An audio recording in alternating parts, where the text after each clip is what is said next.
The term quiet quitting emerged in 2022 from a TikTok user who described it as, quote, quitting the idea of going above and beyond at work.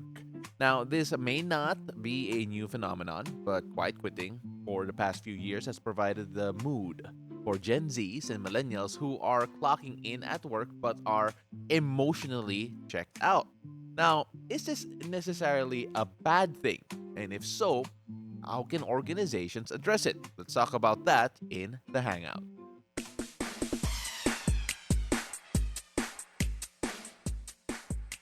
Now, we're joined today by motivational speaker Sha Nacino, who is one of the global gurus, top 30 motivational speakers in the world. Number 18, if I'm not mistaken.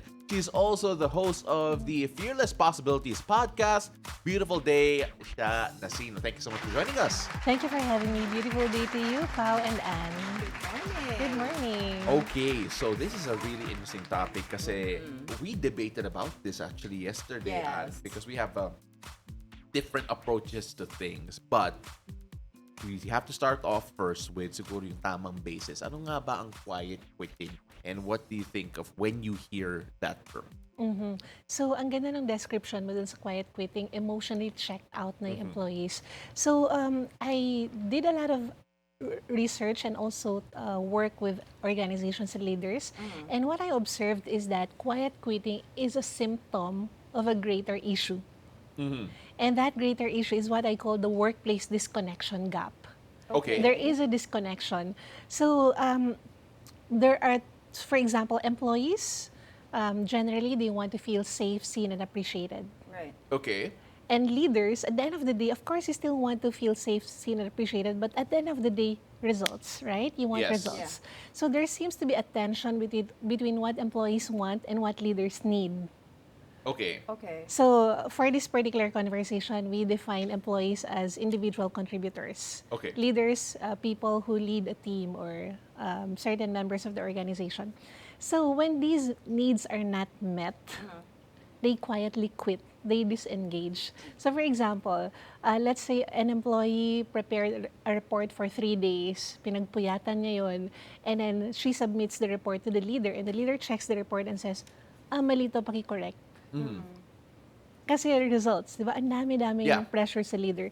So, sa employee, feeling niya parang, hindi mo ako nakita. I'm not just an economic being. I'm also a person. I'm also a human being. Alam mo, pinagpuyatan ko yan. So, they feel unseen. They feel invisible. They feel like they only care about my output. So, may konting tampo, may konting disengagement na dun.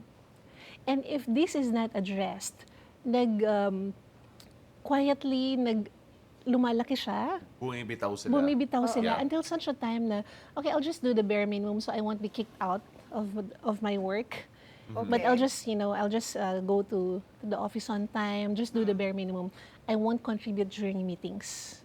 So their heart isn't in it anymore. Yes. Yeah, they're mentally and emotionally disengaged from the company already. Yes. So you're saying, Sha, that this is rooting from lack of recognition. Yes. And not being appreciated. Not being seen. Not being Exactly. seen, not being appreciated at work. But why does it hit the younger generation? Kasi syempre, in an office, in a company, merong young ones, meron ding older Yeah. people, right? So why do these workplace gaps hit them harder, yung mga Gen Z, compared to the older groups? Yes. So yung mga baby boomers, usually medyo na-associate kasi nila yung work nila sa worth nila. Okay. And if you observed, a lot of the baby boomers stayed in their job for maybe decades until they retired, right? Yeah. Now the younger generations, they value connection, they value their well-being, their mental health. Okay. And so, hindi na lang ngayon, work is not just a means for me to make money. Work is also a means for me to feel good about who I am, to feel that I matter. Yeah. You know, we always talk about minsan may generation gap. Diba? Yes. Sometimes the bosses are typically the older generation.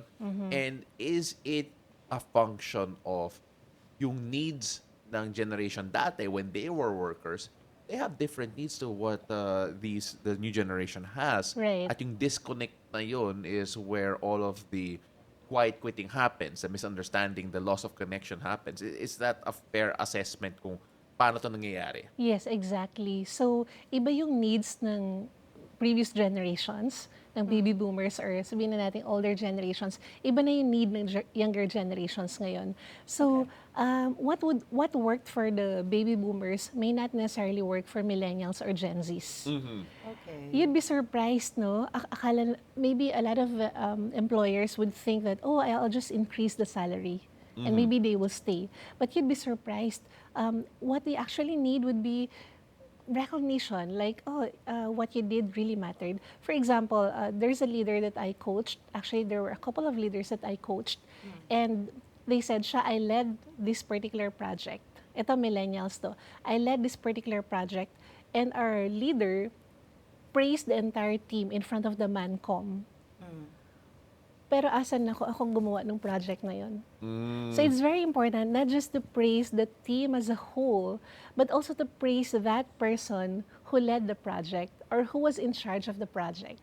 Hindi ba, some people might say, playing devil's advocate here, Yes. na that type of mentality may onting pagka-entitled rin to approach it. How do you avoid that type of mentality, especially if you're the one feeling that emotion? How do you avoid that type of mentality that you're pushing na, uy, yung recognition ko wala? It feels like it could be twisted, na magiging parang entitled siya. Oo nga eh. Parang, Oo. actually, the older generation, sometimes that's how they describe the Gen Z employees. Yeah, Like, that's they're how entitled. that's how Yes. Anne describes No, me. no, ha? Oo. Oh my God! Sakit minsan eh. Don't really- Sakit minsan talaga. Kaya nawala si, yung isang partner namin sa Munich, umalis dahil Oh sa my kanya. God! That is not true. Baka maniwala si Sha. Oh my God, that is not true. I'm just saying, diba? So how do we... Paolo! Sorry, go ahead. Go ahead, That's a Sha. very good and valid point. Kasi totoo naman talaga na maraming sense of entitlement, especially sa younger generation, na I deserve this, I deserve that, and all. And it's also valid na they deserve recognition. They Yeah. deserve appreciation. So siguro, yung sense of entitlement is pag nasa extreme na what's in it for me na lang lahat ng tinatanong niya na, what's in it for me? Anong kulang na ginagawa ng company ko for me? Ganon. So to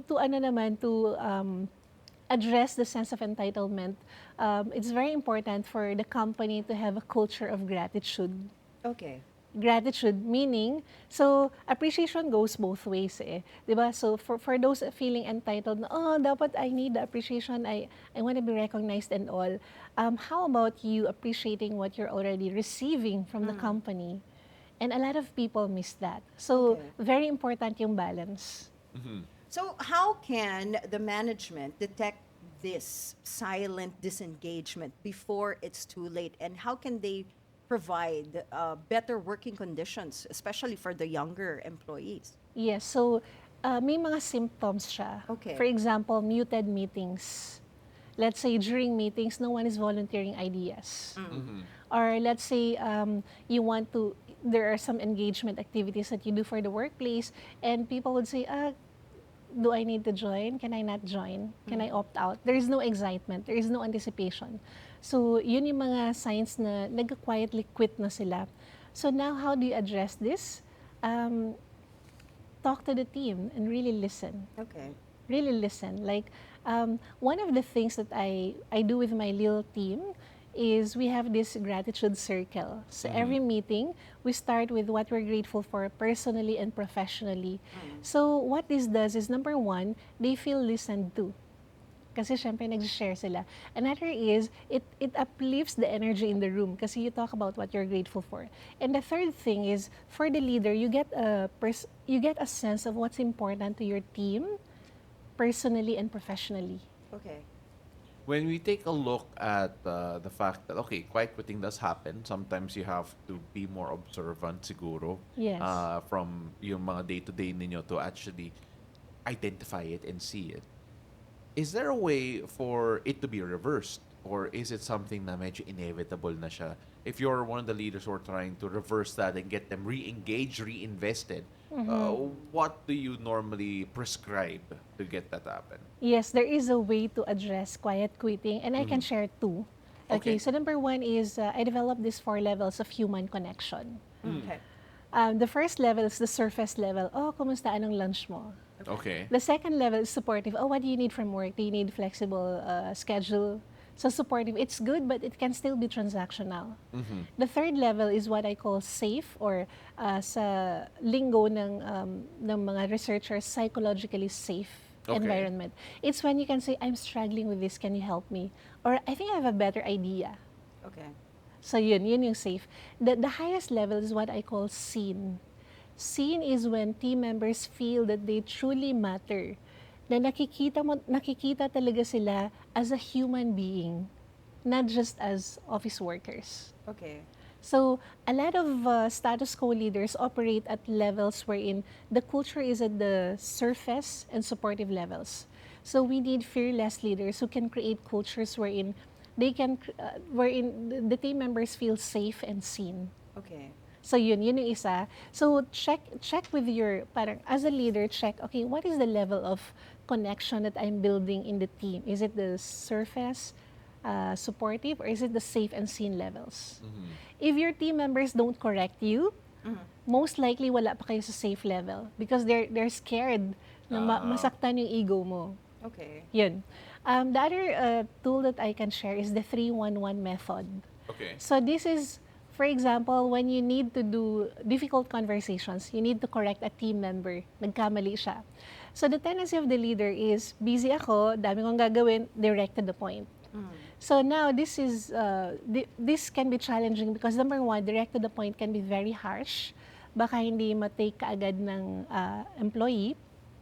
The second thing is, it won't give you the gift of the pause. So what I would recommend is the 3-1-1. So 3 means 3 appreciations first. What do I appreciate about this team member? So when you do that, it helps you to pause and look at your team member as a human being.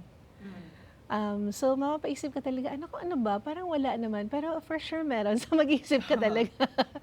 The 3 and then 1 is the correction. And then end it with 1 offer for support. Okay. So ask, okay, what help do you need para magawa ng maayos tong report na to? Do you think, Sha, this is just a change in generational viewpoint? While yung older generation, they find this mindset lazy or what was the term that you used? Because I mean, kasi it feels that the generations look at the same thing differently. Yeah, when the Oo, younger ones, they different say lens. it's Yeah. just setting boundaries. So do you think Oo. it's just like a generational viewpoint? It issue? could be, but actually, we're all human beings. We all have the same needs. So according to this Ivy League professor, Isaac Pileltensky, we have 2 basic needs: the need to feel valued and to add value. So yung feel valued, andun pa rin yung need na yun for the baby boomers. Kaya lang may mas pressing need to provide for the family and wala masyadong options nung time na yun. Ito yung work ko, I need to do my job well kasi if not, baka makick out ako, mahirapang maghanap ng bagong work. Now with the younger generation, there are a lot of options. Yeah. If you don't get employed, you can be a content creator. Ang dami mong pwedeng gawin. Yeah. So, madami silang options now. Yung survival na need na, oh, I need to have this job. Pwedeng pwedeng, I have another way to make money, make a living. And so, nabibigyan na nila ng time yung, I need to feel seen. I need to feel valued. I need to feel that I matter. I'm adding value to the company as well. Is there a way, I'm so sorry, Anna, I interrupted you, okay. pero is there a way to siguro meet halfway? Kasi there are some leaders who are of an older generation or at least a more old school yung mentality who would be open to it but only to a certain degree considering that iba yung experiences nila iba yung method nila of being successful in leading. Is there a way to meet halfway considering yung mga requirements and needs of a certain generation? Yeah, definitely. So the key really is to listen. because sometimes our preconceived notions about the younger generation may not be really accurate to what their needs are. And also, let's say you're a leader and you lead baby boomers, Gen Zs and Millennials alike. So the way to treat them would be their needs may be different.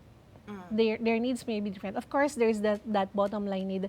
They need to feel seen and appreciated, feel valued and add value. But for example, sa baby boomer, maybe ang good job okay na sa kanya. Yeah. Okay, okay na sa kanya. Maybe for the millennial, maybe, chocolate gusto mo. And ang saya na niya doon. So, iba-iba talaga. So, little things, you would be surprised. Little things lang talaga. I'm not sure if we have more time, but I have a story in the workplace wherein the leader turned around the entire department in just 1 month. So, yung years na ganito yung performance, na turn around niya in just a month, just by listening and acting on it.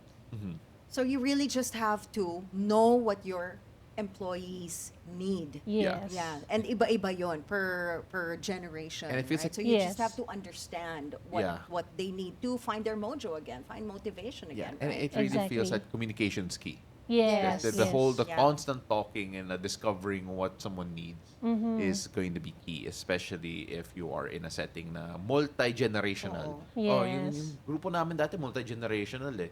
Scene nga yung isa, pero sa evening na lang, hindi na sa umaga. And I guess kindness and understanding in the workplace matter. Exactly. They matter Yes. as well, right? Yeah. Oh, I wish we had more time. Yeah, I This wish is we a did great also. topic to talk about. We still have a lot of questions for you, Sha. But before we go, first, where can they get in touch with you if they want to ask questions? Yeah. So, I'm on LinkedIn, Facebook, and TikTok, Sha Nacino. Okay. Yes. Or you can go to my website, shanacino.com. And of course, the show is called Beautiful Day. What makes your day beautiful, Sha? Seeing you guys. Yung- Aww. So may Thank guesting ka you ulit so dito. much. Siguro, Oo. very soon. Yeah. This should be Yes. like a weekly Oo. thing. Yeah. My latest book will be out in September. So maybe we can Ayun. Yeah, we can talk We about can have that. another- Yeah. Sige, Another let's session talk session about next let's talk about that as it nears or when it comes Yes. out. But congratulations on the Thank book in advance. you. And thank you Thank so you, much for Pawan, coming. and thank you for Thank you, having me. Sha. All right, that was motivational speaker Sha Nasino. Thank you so much for joining us. And